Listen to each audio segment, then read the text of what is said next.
Hello everyone, welcome back to our YouTube channel ADR nursing classes. ADR nursing classes में आपका फिर से स्वागत है। आज अपन टॉपिक लेके आए हैं इंट्रावेनस फ्लूइड, आईवी फ्लूइड, उसके type, composition and clinical uses. अगर आप इस वीडियो को पहली बार देख रहे हैं या इस यूट्यूब चैनल पर पहली बार आए हैं तो इस वीडियो को लाइक जरूर करें, शेयर जरूर करें और एडीआर नर्सिंग क्लासेस को सपोर्ट जरूर करें। चलो बिना किसी देरी के अपन इस टॉपिक को स्टार्ट करते हैं। सबसे पहले पढ़ते हैं आईवी फ्लूइड क्या होता है। जो अपन वेन के द्वारा जो भी लिक्विड फ्लूइड चढ़ाते हैं वो होता है आईवी फ्लूइड। ये कितने प्रकार का होता है? दो प्रकार का होता है। एक होता है क्रिस्टलोइड एंड दूसरा होता है केलोइड। ठीक है, क्रिस्टलोइड तीन प्रकार के होते हैं। जो आपका क्रिस्टलोइड फ्लूइड है वो तीन प्रकार का होता है।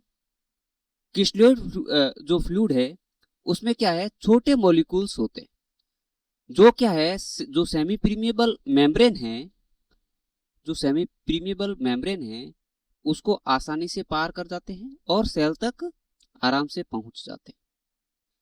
ये क्या है, तीन प्रकार के होते हैं, आइसोटोनिक, हाइपोटोनिक एंड हाइपरटोनिक।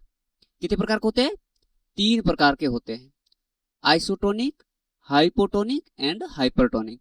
जो आइसोटोनिक है वो आपके एनएस हो गया, रिंगर रिलेक्टेड बोले तो आरएल हो गई। जो हाइपोटोनिक है वो क्या हो गया, जो आपके 0.45% एनएस आती है वो आपके हाइपोटोनिक हो गई। और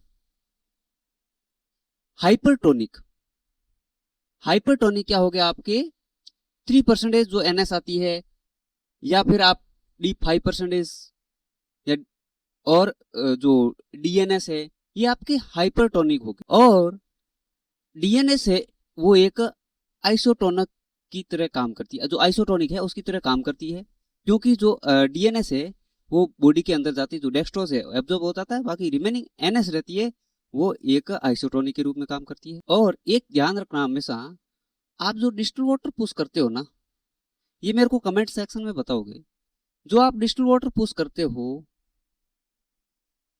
वो कौन सा है, आइसोटोनिक है, हाइपरटोनिक है, हाइपोटोनिक है? मेरे को कमेंट सेक्शन में जरूर बताओगे। ठीक है, देन पढ़ते हैं सेकंड नंबर, कोलोइड। कोलोइड क्या है, इसमें जो मॉलिक्यूल्स है वो बड़े होते हैं और जो सेमी प्रीमिबल जो मेम्ब्रेन है उसको पार नहीं कर पाते हैं और ये आपके वेसल्स के अंदर ही घूमते रहते हैं। जो आपके वेस्कुलर इंट्रावेस्कुलर फ्लूइड है उसकी वॉल्यूम को बढ़ाता है। जो वेन के अंदर जो फ्लूइड है उसकी वॉल्यूम को ये बढ़ाता है। इन्हें प्लाज्मा वॉल्यूम एक्सपेंडर भी कहा जाता है और वेसल्स का ऑन्कोटिक प्रेशर बढ़ाने में मदद करते हैं, जिससे क्या है, जो सेल के अंदर फ्लूइड है वो वेसल्स के अंदर आ जाता है। एग्जाम्पल के लिए ये देखें तो albumin, dextran and Heta starch. ठीक है, ये आपके कोलोइड है। एंड जो क्रिस्टलोइड है उसमें क्या है, छोटे मॉलिक्यूल्स पाए जाते हैं। जो केलोइड है उसमें क्या है, बड़े मॉलिक्यूल्स पाए जाते हैं। नेक्स्ट देखते हैं, अब बात करते हैं नॉर्मल सेलाइन एनएस 0.9% की, जो एक सबसे ज्यादा वॉल्यूम में प्रयुक्त होने वाला फ्लूइड है। इनमें क्या है, आपके ईच 100 ml में 0.9 ग्राम सोडियम क्लोराइड बोले तो NaCl पाया जाता है। और ये एक आइसोटोनिक फ्लूइड है। ये क्या है, एक आइसोटोनिक फ्लूइड है। और ये कब यूज लिया जाता है, यदि एक्स्ट्रा सेल्यूलर फ्लूइड लॉस हुआ है और शॉक के मैनेजमेंट में। एक्स्ट्रा सेल्यूलर फ्लूइड कब लॉस होता है, उल्टी हो गई पेशेंट को, दस्त हो गई, या उसने हैवी काम किया है जिससे उसके पसीना स्वेटिंग ज्यादा हुई है उसके कारण फ्लूइड लॉस हुआ है, वो हमेशा एक्स्ट्रा सेल्यूलर फ्लूइड लॉस होगा। वो फ्लूइड जब लॉस होता है तो अपन एनएस के द्वारा उस फ्लूइड की पूर्ति करते हैं। या शॉक के मैनेजमेंट में हाइपोवोलेमिक पेशेंट है, पेशेंट हाइपोवोलेमिया में चला गया है, तो भी इसके मैनेजमेंट के लिए अपन एनएस 0.9% का यूज करते हैं। और एकमात्र ऐसा फ्लूइड है जो ब्लड के साथ कंपेटिबिलिटी है, ब्लड के साथ आप इस फ्लूइड को चला सकते हैं। दूसरा कोई भी फ्लूइड नहीं है जो आप ब्लड के साथ चलाएं। अब नेक्स्ट देखते हैं रिंगर लैक्टेट बोले तो आरएल सॉल्यूशन। इसमें क्या क्या कंटेंट पाए जाते हैं आपके, NaCl sodium chloride, sodium lactate जो कि एक लैक्टेट बफर की तरह काम करता है, potassium chloride and calcium chloride, ठीक है। और इसकी आइसोटोनिक नेचर है, ऑस्मोलैरिटी कितनी होती है 273 मिली ऑस्मोल्स पर लीटर। और ये कब यूज लिया जाता है, बर्न थेरेपी। जब पेशेंट बर्नआउट हो जाता है, जल जाता है, किसी आग के चपेट में आ जाता है, तब इस आरएल के द्वारा आपके उस फ्लूइड को पूर्ति किया जाता है। ट्रोमा या सर्जरी में भी आरएल का यूज करते हैं। अब जो बर्न यूनिट में पार्कलैंड फॉर्मूला है, पार्कलैंड फॉर्मूला है, इस द्वारा फ्लूइड की पूर्ति की जाती है। ये अपन एक बर्न टॉपिक पढ़ेंगे, उसमें पूरे फॉर्मूला और फ्लूइड वॉल्यूम सब पढ़ेंगे। बट ये पार्कलैंड फॉर्मूला क्या बोलता है, देखते हैं। पार्कलैंड फॉर्मूला, इसमें कैसे फ्लूइड का मैनेजमेंट करेंगे। तो हमेशा पार्कलैंड फॉर्मूला के द्वारा जब भी आपको फ्लूइड पेशेंट को मेंटेन करना है, मैनेज करना है, तो इसमें क्या होता है 4 ml इंटू वेट, किसमें, केजी में, इंटू क्या करोगे, प्रतिशत लिखोगे,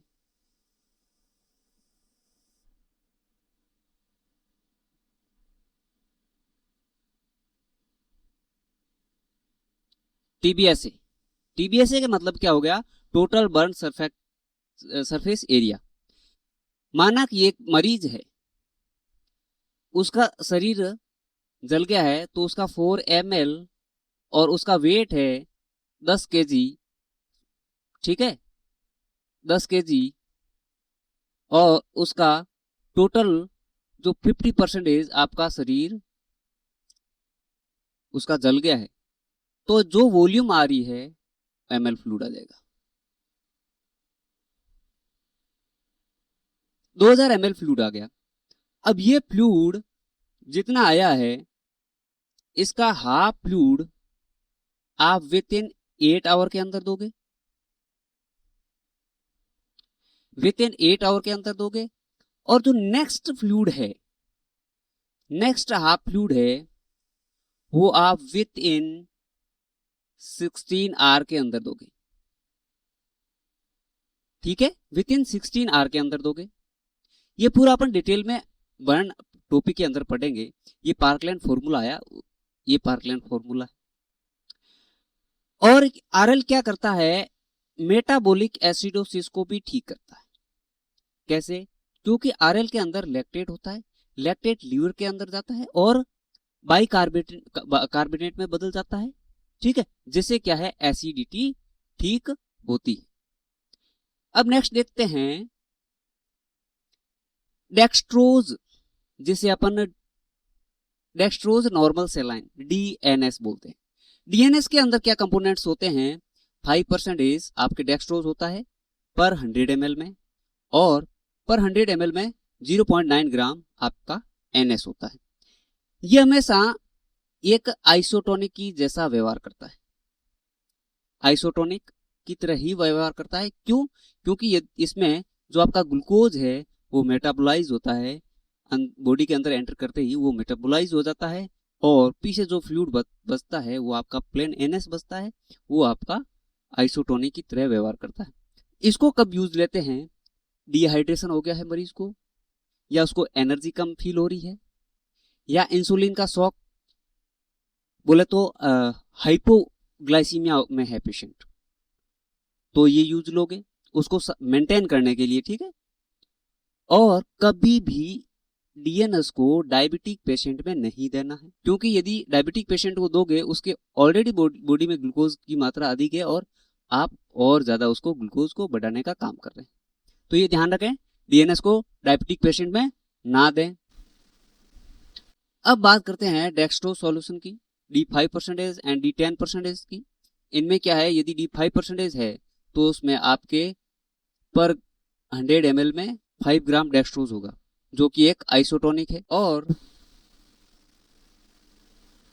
D10 में आपके 10% डेक्सट्रोज रहेगा, जो कि एक हाइपरटोनिक की तरह काम करता है, ठीक है। इनमें क्या है, क्लोराइड और सोडियम, ये NaCl का कंटेंट इनमें इलेक्ट्रोलाइट का नहीं पाया जाता, और ये हमेशा हाइपरनेट्रीमिया को क्योर करने में यूज लिया जाता है और न्यूट्रिशनल सोर्स को मेंटेन करने के लिए यूज लिया जाता है। ठीक है, यदि कोई पेशेंट है उसको NVM रखा गया है या पोस्ट ऑप के बाद, तो ये आप 5% डी 10% ये यूज ली जाती है। इनको कभी भी हेड इंजरी या सेरिब्रल एडिमा में ना उपयुक्त लें। नेक्स्ट है अपना फ्लूइड मैनिटोल। मैनिटोल 20% जो कि हाइपरटोनिक फ्लूइड है और एक ऑस्मोटिक डाइयूरेटिक फ्लूइड है। क्या है? ऑस्मोटिक डाइयूरेटिक फ्लूइड है।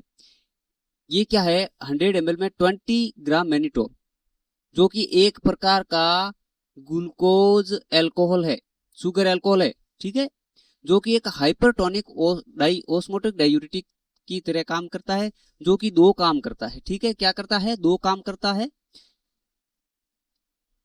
पहला करता है रिड्यूस इंट्राक्रेनियल प्रेशर, जो ICP है उसको कम करने का काम करता है, और दूसरा काम करता है IOP, reduce intra ocular pressure. Glaucoma के मरीजों में ये जो आंखों पे होने वाला दबाव है उसको कम करता है। कौन? जो आपका मैनिटोल, जो ऑस्मोटिक डाइयूरेटिक है वो। ये क्या करता है? जो वाटर के रीएब्जॉर्प्शन को कम कर देता है, बंद कर देता है, और जो आपके ऑस्मोटिक प्रेशर को बढ़ाता है, जिससे आपका जो एक्स्ट्रा फ्लूइड है उसको किडनी के द्वारा एक्सक्रीट आउट करने का काम करता है। ठीक है, नेक्स्ट देखते हैं कैलोइड्स। जो टाइप 2 फ्लूइड है कैलोइड्स, जिसको अपन प्लाज्मा एक्सटेंडर्स भी बोलते हैं। क्या बोलते हैं? Plasma extenders. ठीक है, इसमें कौन सा है? एल्बुमिन एंड डेक्स्ट्रॉन आपके सॉल्यूशन आएगा। Human albumin 5%, 25%, 20%। जो ह्यूमन एल्बुमिन है वो आपके कैलोइड फ्लूइड के अंदर आएंगे। ठीक है, और जो हेटा स्टार्स है वो भी सिंथेसाइज स्टार्स है, जो वो भी आपके कैलोइड फ्लूइड के अंदर आएंगे। ये क्या करते हैं? हाइपोवोलेमिक शॉक को मैनेजमेंट करने में काम लिया जाता है इस फ्लूइड को। सीवियर एसाइटिस है या फिर लीवर फेलियर है, तो क्या है? जो एल्बुमिन है वो क्या है? ऑन्कोटिक प्रेशर को मेंटेनेंस करने के लिए काम करता है, और आपके सीवियर एसाइटिस और लीवर फेलियर है उनमें ये सबसे बेस्ट काम करता है। अब देखते हैं अपन एक समरी, जो आपने फ्लूइड पढ़ा है उसकी समरी देख लेते हैं। जो NS 0.9% है वो आपके आइसोटोनिक है। इनमें कंटेंट क्या होता है? 0.9% NaCl होता है प्रत्येक 100 ml में। ठीक है, इसकी मिली ओस्मोल पर लीटर में जो ओस्मोलरिटी है वो 308 होती है, और ये डिहाइड्रेशन, ब्लड ट्रांसफ्यूजन सपोर्ट के लिए यूज लिया जाता है। और RL रिंगर लैक्टेट, जो कि एक आइसोटोनिक फ्लूइड है, और इसमें NaCl, KCl, lactate and chloride and calcium पाया जाता है। इसकी 273 मिली ओस्मोल्स पर लीटर होती है ओस्मोलरिटी, और ये burn therapy and blood loss surgery में यूज लेते हैं। और देन आती है DNS, जो कि हाइपरटोनिक है। इसमें डेक्स्ट्रोज 5% प्लस 0.9% NaCl होता है। इसकी 560 मिली ओस्मोल्स पर लीटर ओस्मोलरिटी होती है, और ये हाइपोग्लाइसीमिया या क्लोराइड प्लस फ्लूइड रिप्लेसमेंट को मेंटेनेंस करने के लिए इसका यूज लिया जाता है। और D5% जो कि एक आइसोटोनिक है। ठीक है, और फिजियो हाइपोटोनिक की तरह काम करती है। ठीक है, और इसमें क्या है? 5% डेक्स्ट्रोज पाया जाता है, और 252 मिलीओस्मोल्स पर लीटर इसकी ओस्मोलरिटी होती है, और ये हाइपरनेट्रीमिया और प्योर वाटर रिप्लेसमेंट के रूप में काम में ली जाती है। जो और आता है मैनिटोल, जो कि हाइपरटोनिक है। क्या है? हाइपरटोनिक है मैनिटोल, और ये क्या है?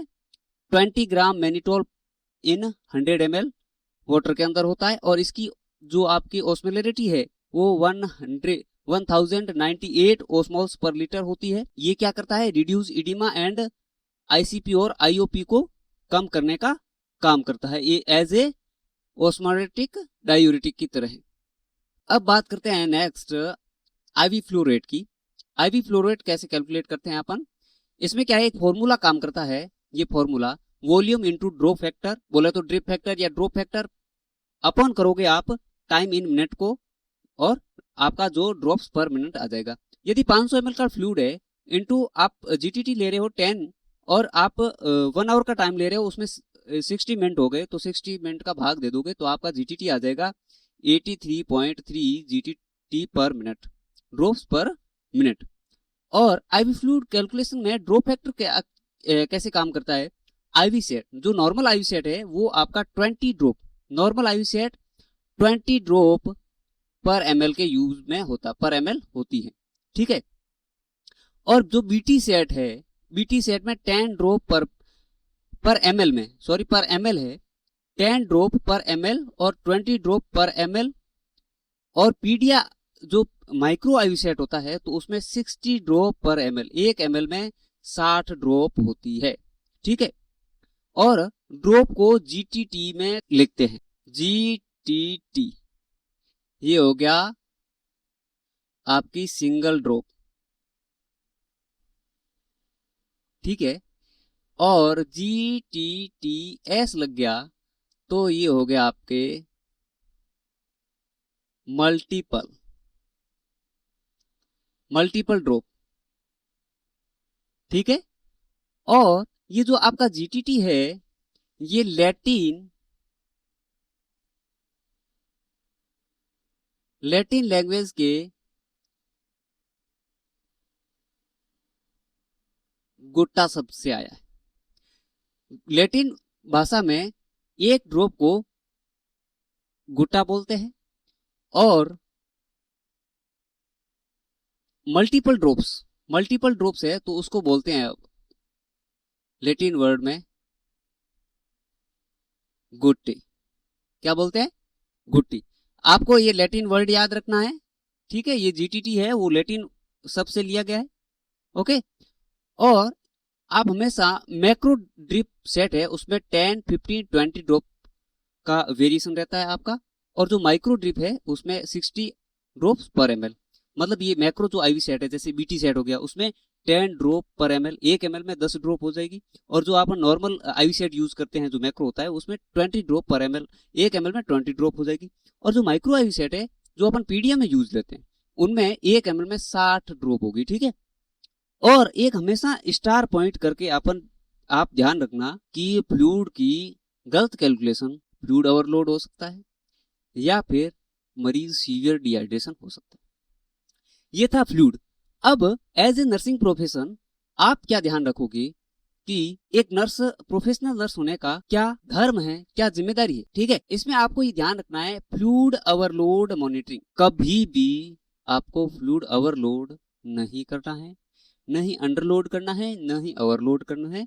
जो प्रिस्क्राइब किया गया है वही फ्लूइड आप चलाओगे। विशेष रूप से किडनी एंड कार्डियक पेशेंट में, रीनल के पेशेंट या फिर कार्डियक के पेशेंट है उसमें विशेष रूप से ध्यान रखोगे फ्लूइड का, क्योंकि सबसे ज्यादा रोड़ा वहीं होता है। मरीज में डिस्पनिया या फिर क्रैकल साउंड का भी ध्यान रखोगे, क्योंकि फ्लूइड ओवरलोड होते ही यदि वो कार्डियक पेशेंट है सबसे पहले वो होगा डिस्पनिया, ठीक है। Then IV site check. आप लगातार फ्लूइड चढ़ाते जा रहे हो और उस आईवी साइट पे आपके इन्फेक्शन हो गया है, फ्लेबाइट्स की कंडीशन हो गई है, क्या इन्फ्लामेशन हो गया है, रेडनेस हो गई है। फ्लेबाइट्स क्या होता है? वेन के अंदर इन्फ्लामेशन होना, ये आईवी से जो आईवी कैनुला से होता है ना उसको फ्लेबाइट्स कहते हैं। और इनफ्लेट्रेशन क्या है? मेडिसिन बाहर निकल गई, या फिर आपको जहां आईवी साइट है उसके आसपास आपको रेडनेस दिखे तो इसका भी आपको ध्यान रखना है, क्योंकि यदि वहां फैल रहा है फ्लूइड तो फ्लूइड तो जा ही नहीं रहा, मरीज अंडर फ्लूइड हो जाएगा, डिहाइड्रेशन में चला जाएगा, ये ध्यान रखना है। इनटेक आउटपुट चार्टिंग, आपने जो भी फ्लूइड दिया उसकी प्रॉपर आईओ चार्ट में आपको चार्टिंग करनी है। मरीज ने कितना फ्लूइड लिया, कितना फ्लूइड एक्सक्रीट आउट किया, इसका प्रॉपर मेंटेन करना है आईओ चार्ट में, इनटेक आउटपुट चार्ट में। तो ये था आपका IV fluid and IV fluid को कैसे कैलकुलेट करते हैं। आई होप आपको ये समझ आ गया होगा टॉपिक। यदि आपका कोई क्वेश्चन है वो आप कमेंट सेक्शन में जरूर बताएं। और आईवी फ्लूइड से हर एग्जाम में, चाहे वो स्टेट लेवल का हो, चाहे वो सेंट्रल लेवल का हो, या किसी इंडस्ट्रियल एग्जाम का हो, 1 या 2 क्वेश्चन जरूर आते हैं। जो आपका आइसोटोनिक, हाइपोटोनिक, ये फ्लूइड है, इनमें से एक तो आपका एग्जाम में जरूर आएगा। तो इस टॉपिक को आप अच्छे से रट लीजिए। आई होप ये टॉपिक आपको समझ आ गया होगा। समझ आ गया है तो अपने नर्सिंग साथियों को ये टॉपिक शेयर जरूर कर दें और एडीआर नर्सिंग को फॉलो जरूर करें। Thank you for watching, bye bye. मिलते हैं एक नेक्स्ट टॉपिक में, नेक्स्ट वीडियो के साथ। जय हिंद।